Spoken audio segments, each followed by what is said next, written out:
আজি হৈছে 31 মে আৰু আজিৰ দিনটো মোৰ বাবে আটাইতকৈ স্মৰণীয় দিন আৰু খুব এটা বিশেষ দিন। কিয় কৈছোঁ সেয়া ভিডিঅ'টো আপোনালোকে শেষলৈকে চালে বুজি পাব। এগছি বন্তিৰে আজিৰ ভিডিঅ'টো আৰম্ভ। Hello' everyone, welcome back to my YouTube channel. আশা কৰিছোঁ সকলো ভালে আছে আৰু সকলো ভালে থাকক।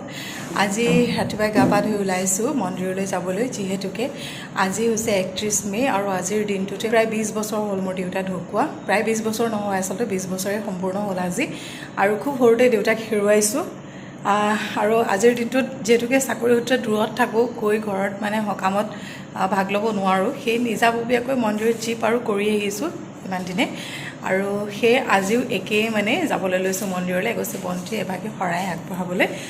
আৰু চাই থাকিব ভিডিঅ'টো, দিনটো কি কৰোঁ কি নকৰোঁ দেখাই দিবলৈ চেষ্টা কৰিম। মন্দিৰ আহি পালোহি আৰু মন্দিৰৰ কাষতে ফুলি আছে ইমান ধুনীয়াকৈ সোণাৰুজোপা আৰু কৃষ্ণচূড়া একেলগে, দেখি খুব ভাল লাগিল। আপোনালোককো দেখুৱালোঁ। মন্দিৰত পালোহি আৰু দেউতাক পূজা কৰি আছে। এতিয়া চাকিগছ জ্বলাই লওঁ আমি। মই চাকি জ্বলাব লৈছোঁ, মাও আছে লগত। আৰু ল'ৰাই আজিকালি অলপ ভিডিঅ' কৰিবলৈ শিকিছে, অকণমান দেখুৱাইছে মই চাকি জ্বলাই থকা সেয়া।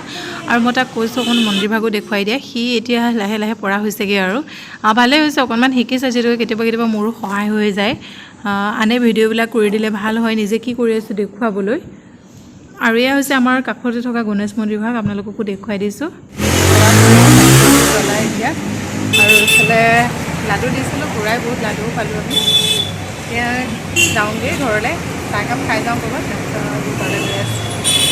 আৰু এতিয়া পুৰিটো খাই ঘৰলৈ গৈ মই আপোনালোকক এটা ইণ্টাৰেষ্টিং বস্তু বনাই দেখুৱাই আছোঁ। মই বহুত দিনৰ পৰা ভাবি আছিলোঁ আজি বনাম, আপোনালোকে চাব। আজি বনাব লৈছোঁ ঘৰতে নিম চাবোন, নিমৰ পৰা বনোৱা এটা চাবোন নিম পাতেৰে। আৰু ভাবিলোঁ মই অকলে বনোৱাতকৈ আপোনালোকক প্ৰচেছটো দেখুৱাই দিওঁ, যিহেতুকে বহুত বেছি ভিডিঅ' আছে ইউটিউবত। তথাপিও মোৰ ভিউৱাৰ্ছসকলক মই দেখুৱাই দিব বিচাৰিছোঁ মই কেনেধৰণে চাবোনটো বনাওঁ। একদম খুব কম মানে বস্তুৰে আৰু খুব সহজতে খুব কম সময়তে বনাব পাৰি চাবোনবিধ।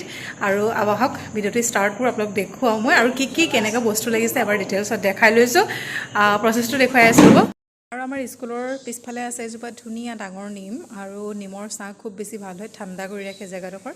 তাৰ পৰাই মই 2 পাত ছিঙি লৈ আহিছোঁ। আৰু তাৰপিছত চাওক, মই অনলাইন অৰ্ডাৰ কৰিছিলোঁ ফ্লিপকাৰ্টৰ পৰা এটা চপ বেছ, যিটো মোক দেখি আজি বহুত বেছি প্ৰয়োজন চাবোনটো বনাবৰ কাৰণে। আৰু এইখিনি নিম পাতখিনি আৰু লগত আছে এটা চাবোন বনোৱা প্লেট, সেইটো দেখুৱাই আছোঁ। আৰু এইটো হৈছে চপ বেছটো, হোৱাইট কালাৰত থাকে। এই চপ বেছটো আপোনালোকে অনলাইনৰ পৰা অৰ্ডাৰ কৰি ল'ব পাৰিব। আৰু এইখন হৈছে প্লেটখন, ছিলিকনৰ হয় প্লেটখন, য'ত নেকি চাবোন মই বনাই ৰাখিম। আৰু এই প্লেটখনৰ পৰা সহজে আচলতে উলিয়াবলৈ চাবোন ভাল হয়। এনেই আপোনালোকে বেলেগ কিবা বাতি চাতিটো দিব পাৰে, যেনেকৈ আইচক্ৰীমৰ বাতি বা কিবাকিবি এনেকুৱাত। আৰু এতিয়া এইখিনি ভালদৰে ধুই ল'ম মই পানীত, অকণমান সময় তিয়াই ৰাখিছিলোঁ যাতে ধূলি বালিখিনি আঁতৰি যায়। তাৰপিছত এটা মিক্সি বাতি ল'ম আৰু বাতিটোত ভৰাই ধুনীয়াকৈ এইখিনি পেষ্ট এটা বনাই ল'ম। আৰু পেষ্টটো কিমান জোখত বনাইছোঁ সেয়াও আপোনালোকক দেখুৱাই দিছোঁ ৰ'ব। এইখিনি একেবাৰে মই বাতিটোত ভৰাই ল'লোঁ। এনেকুৱা সৰু বাতি এটাত ধৰাকৈ ভৰাই ল'ব আৰু পেষ্টটো এনেকুৱা জোখত ৰাখিব, বৰ বেছি পনীয়াও নকৰিব। আৰু তাৰপিছত মই এইখিনি কাটি লৈছোঁ এটা কিউব চাইজত। মই দুটুকুৰামান কাটি লৈ কিন্তু দেখুৱাবলৈ পাহৰি গৈছিলোঁ পটককৈ। আৰু এইটো এনেকুৱা চাইজত কাটি লৈ পিনে এইখিনি এতিয়া মানে গোটেই চব বেছটোৱে মই কাটি ল'ম। আৰু ইয়াতে মই দিম ভিটামিন ই কেপচুল, যিহেতুকে ই আমাৰ স্কিনৰ কাৰণে, ছালৰ কাৰণে খুব বেছি ভাল, আপোনালোকে ইচ্ছা কৰিলে। আৰু এতিয়া মই পানীটো উতলাই আছোঁ, মানে ডাবল বইলিং পদ্ধতিৰে যিহেতুকে বনাব লাগিব সেয়া। আৰু এইখিনি এতিয়া দি দিমগৈ তাত, আপোনালোকক দেখুৱাই আছোঁ মই প্ৰচেছটো ৰ'ব।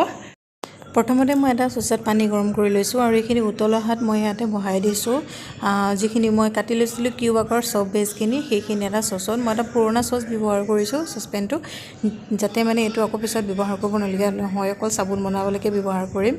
আৰু এইটো প্ৰচেছকে আচলতে কয় ডাবল বইলিং, মানে এইটো মানে পানীত ডাইৰেক্ট আমি বইল নকৰোঁ বা গেছটো ডাইৰেক্ট আমি জুইত নিদিওঁ। এইটো পানীৰ ওপৰত যিটো ভাপ সেইটোৱেদি গৰম কৰি চাবোনখিনি গলিবলৈ দিম, মানে চব বেছটো। তাৰপিছত ইয়াতে দি দিম মই যিখিনি পেষ্ট কৰি ৰাখিছিলোঁ নিম পাতৰ, যিখিনি মিহিকৈ পিচি লোৱা নিম পাতখিনি, সেইখিনি মই ইয়াতে এড কৰি দিম আৰু খুব ধুনীয়াকৈ লৰাই থাকিম উতল অহালৈকে। আৰু এইখিনি প্ৰায় মই 5 মিনিটমান লৰাইছোঁ, এইখিনি অকণমান ডাঠ হোৱালৈকে আৰু উতল অহালৈকে লৰাইছোঁ। বেছিকৈ উতল আহিলে মানে গোন্ধটো গুচি যায়, কিন্তু খুব বেছি উতলালেও বেয়া আচলতে। আৰু এতিয়া ইয়াতে দি দিছোঁ মই ভিটামিন ই কেপচুলটো ফুটা কৰি, ইয়াৰে অইলখিনি এনেকৈ মই 2টা ব্যৱহাৰ কৰিম, 2টা কেপচুল দি দিম। 2টা কেপচুল দি ইয়াৰে তেলখিনি মই দি দিছোঁ, কেপচুলৰ তেলখিনি। আৰু এতিয়া আকৌ লৰাই পিনাই এইটো মই হৈ যাব, বেছি সময় নাৰাখোঁ আৰু গেছটো অফ কৰি দিম। আৰু এতিয়া ইয়াক মই অলপ ঠাণ্ডা হ'বলৈ দিম। ঠাণ্ডা হোৱাৰ পিছতে ইয়াক মই যিখন ছিলিকন প্লেট অৰ্ডাৰ কৰি লৈছিলোঁ মই চাবোনৰ ফ্লিপকাৰ্টৰ পৰাই লৈছিলোঁ তাতে মই এইখিনি শ্বেপ বাই মানে ঢালি যাম এটা হাৰ্ট শ্বেপ আছে এটা অভেল শ্বেপ আৰু এটা স্কুৱেৰ চাইজ এটা ৰাউণ্ড গোটেইকেইটাতে মই ঢালি দিম আৰু এটা চব বেছি ধুনীয়াকৈ চাৰিটা এখন প্লেটৰ মানে চাৰিটা চাবোনৰ কাৰণে খুব ধুনীয়া জোখত হৈ যায় সেইটো চাব আপোনালোকে আৰু আপোনালোকে যদি ইয়াত ইচ্ছা কৰে এল'ভেৰা জেল দিব পাৰে আৰু ফ্ৰেগ্ৰেন্সৰ কাৰণে মানে গোন্ধটোৰ কাৰণে কিবা এচেঞ্চিয়েল অইল আপোনালোকে দিব পাৰে মই বেছি একো দিয়া নাই একদম চিম্পল বনাইছোঁ আৰু এতিয়া এই প্লেটখন নি পিনে মই ভৰাই দিছোঁ ফ্ৰিজাৰত প্ৰায় আধা ঘণ্টামানৰ কাৰণে ৰাখিম এইখিনি তাৰপিছত উলিয়াই চাম আৰু এয়া ধুনীয়াকৈ চাবোনখিনি হৈ গ'ল প্ৰায় আধা ঘণ্টামানৰ পিছত মই এইখিনি এনেকৈ উলিয়াই আনিলোঁ এতিয়া ভালদৰে এখন প্লেটত মই উলিয়াই গোটেইকেইটা চাবোন আপোনালোকক দেখুৱাই আছোঁ দেখিবলৈ ভালেই লাগিছে মই অকণমান নাম চামো লিখি দিছোঁ ভালকৈ ডিটেইলছত দেখাই আছোঁ ৰখিব মই ইয়াৰ ওপৰতে এটা নাম লিখি দিম বুলি আহিছিলোঁ প্ৰত্যেকৰে পিছে বেটাই পাই এইখিনি একেবাৰে বেয়াই কৰি পেলালে এটা লিখি দিছোঁ এইচ বুলি ল'ৰাৰ নাম এটা লিখিছোঁ মাৰ নাম RS বুলি আৰু এটা মোৰ আৰু মিষ্টাৰ নাম একেলগে লিখি দিছিলোঁ আৰু ইমান ধুনীয়া হৈছে চাওকচোন হাৰ্ট শ্বেপটো গোটেইকেইটা এনেকৈ এটা এটাকৈ উলিয়াই ল'ম এইটো আছিলে ৰাউণ্ড শ্বেপ আৰু এটা আছিলে এইটো আছিলে অভেল শ্বেপটো ইয়াতে মই MB বুলি লিখিছিলোঁ মোৰ নাম আৰু মিষ্টাৰ নাম আৰু ওপৰত যে হৈ আছে খলা বোমাখিনি সেইকাৰণে চিন্তা কৰিব নালাগে আপোনালোকে পাতলকৈ অকণমান চুচি দিব পাৰে ধুই দিলেও ওপৰখিনি গুচি যায় আচলতে আইচ বক্সত ৰখাৰ কাৰণে অকণমান আইচটো বহি যায় আৰু সেইখিনি ধুই দিলে গুচি যায় আৰু ইয়া চাওক মোৰ ধুনীয়াকৈ চাবোন আজি ৰেডি চাৰিটা হৈ গৈছে খুব ধুনীয়া হৈছে চুবলৈও ভাল হৈছে এবাৰ ভালকৈ দেখুৱাই দিছোঁ